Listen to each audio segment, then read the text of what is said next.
I think the story is that when Stalin died, he wasn't found for like 6 hours or something like that. Like, you know, covered in like his waste and something like that.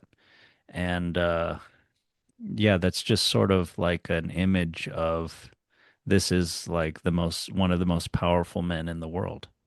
This is how he Mm, died, alone, unattended, people afraid to go check on him, else they might get executed for like disturbing him, you mm, know? And yeah. if you think being a tyrant leads to happiness, please look at how actual tyrants are, how paranoid, how unloved, how hated, and how much they're having to swivel their heads constantly for what enemies might be lurking, and their unconscious, I would think, would constantly be alerting them to real and chimeric uh, enemies because they're always generating new ones. Hmm.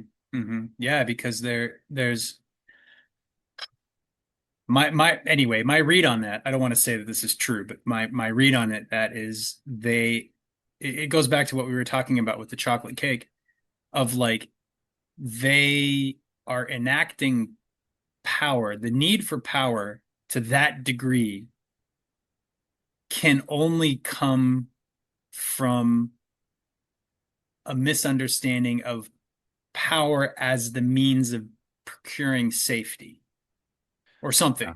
Power Yeah. as the means of Yeah. procuring something, some basic need. Safety is Yeah. probably one of the most basic needs, but some Yeah. sort of basic need. And Survival. survival, yeah. Yeah. And the thing that you actually need the power to protect you from is not this person or that person. It's something in yourself that you are covering over with the need for power or the need for wealth or the Mm. need for fame. Um, some sort of a pain or an ache. And here we get back into trauma, the field of trauma again, but it's power for the tyrant is the toxic mimic of security. Mm. But the reason they don't feel secure is because of something that's in their unconscious. It's something in their psyche. It's some Mm. pain that they feel Mm. that they are trying to heal through